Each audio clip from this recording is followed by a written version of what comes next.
नमस्कार, आप देख रहे हैं वीके न्यूज। मैं हूं दिवाकर विक्रम सिंह। क्या आपको पता है कि ब्रिटेन में ऋषि सुनक को बहुत कड़े फैसले लेने पड़े और उस फैसले में गृह मंत्री को बर्खास्त करना पड़ा, क्योंकि गृह मंत्री सुएला ने एक ऐसा बयान दिया और एक्स पर पोस्ट किया जिसके कारण ब्रिटेन की विदेश नीति पर सवाल उठ गया।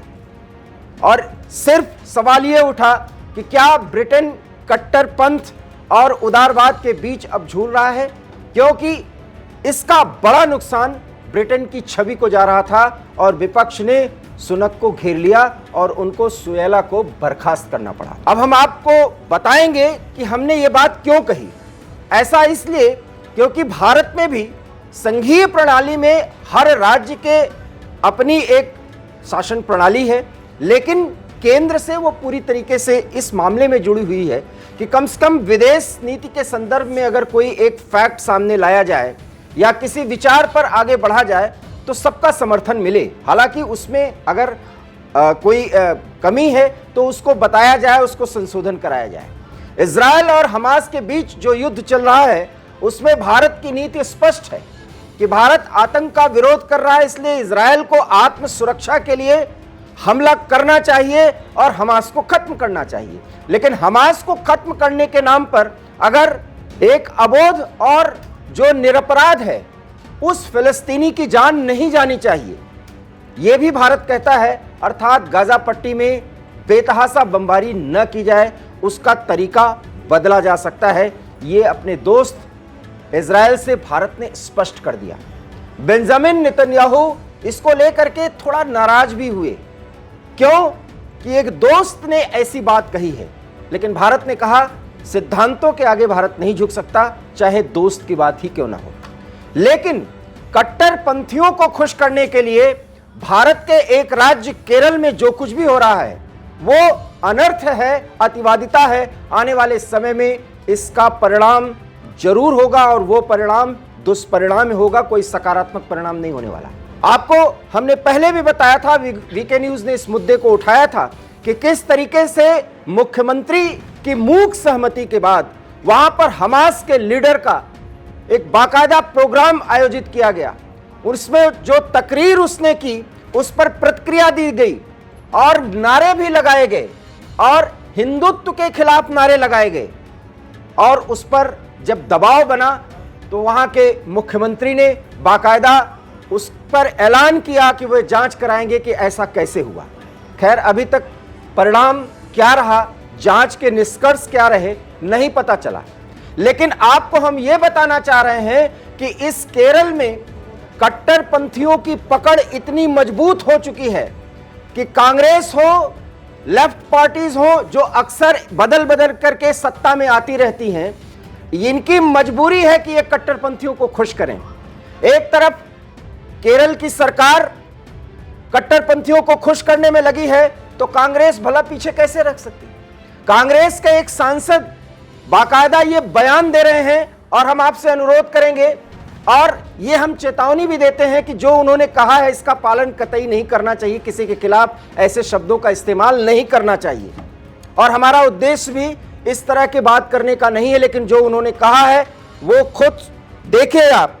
उन्होंने ये कहा कि बेंजामिन नेतन्याहू के खिलाफ कोई मुकदमा चलाए बगैर उन्हें गोली मार देनी चाहिए।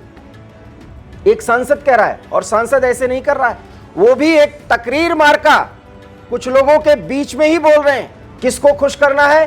क्योंकि हम आपको बता दें, खुश करना है उनको कट्टरपंथियों को। फिलिस्तीनी एकजुटता के लिए बाकायदा केरल में रैली की जा रही है। रैली होती तो युद्ध अपराध पर होती, युद्ध के खिलाफ या युद्ध के समर्थन में होता। फिलिस्तीनियों के लिए समर्थन में हो रहा है तो फिलिस्तीनी एकजुटता। अब आप ये बताइए कि केरल जैसे राज्य में अगर फिलिस्तीनी एकजुटता के लिए कोई रैली की जा रही है तो उसका असर फिलिस्तीन पर क्या पड़ेगा? क्या केरल राज्य के ये दोनों पार्टियां, एक तो नेशनल पार्टी है, वो ये दिखाना चाहती है क्या उन कट्टरपंथियों को कि भारत एक देश के रूप में भले ही खुल करके फिलिस्तीन हमास पे न बोल रहा हो, लेकिन केरल से ये आवाज जा रही है। इसके मायने तो यही है, क्योंकि केरल में अभी मुख्यमंत्री ने तकरीर करवाई अब वहां कांग्रेस 23 तारीख को बाकायदा फिलिस्तीनी एकजुटता के रैली का आयोजन करने जा रही है। और उसके पहले जो भूमिका बनाई जा रही है उसमें यह सांसद महोदय बाकायदा कासरगोड में इन्होंने एकजुटता रैली का आयोजन किया और उन्नीथन इनका नाम है।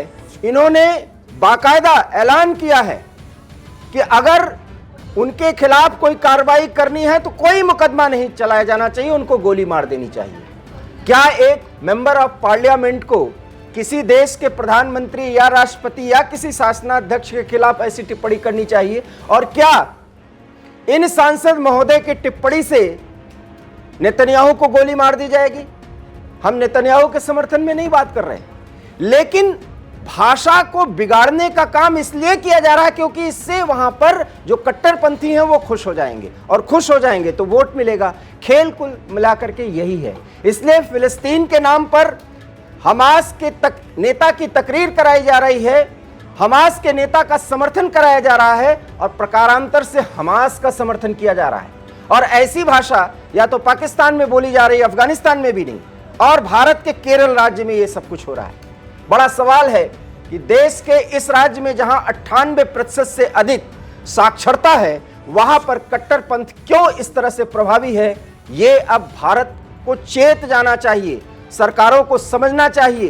क्योंकि पीएफआई जैसी संस्था और संगठन जिस तरीके से केरल सहित दक्षिण भारत का इस्लामीकरण करते हुए भारत में दारुल इस्लाम की एक बड़ी रणनीति पर काम कर रही है और गजवाए हिंद के तहत भारत को पूरी तरह से बदल देने का सपना पाली है, ये काम भी समाज सेवा के नाम पर पीएफआई करती है। और उसी गढ़ में अब फिलिस्तीन एकजुटता रैली हो रही है, जहां हो सकता है कि एक बार फिर नारा लगाया जाए कि बुलडोजर मार का हिंदुत्व के पराभव हो, उसको खत्म किया जाए। ऐसे भी नारे उसमें लगते हैं। सवाल यह है कि कांग्रेसी सांसद अगर ये नारे लगवाएंगे, इस तरह की बातें बोलेंगे, तो कांग्रेस पार्टी की छवि, देश की छवि विदेश में क्या जाएगी? और सबसे बड़ा सवाल कि क्या केरल में कट्टरपंथियों को खुश करने के लिए अब राष्ट्रीय पार्टी के नेता इस हद पर उतर आएंगे कि उनको ऐसे ऐसे बयान देने की जरूरत पड़ेगी? आप इस सवाल का जवाब दीजिए, प्रतिक्रिया दीजिए। देखते रहिए वीके न्यूज़, क्योंकि यहाँ खबरों का सिलसिला कभी नहीं थमता। फिलहाल मुझे दीजिए इजाजत। नमस्कार। वीके न्यूज़, राष्ट्र के नाम।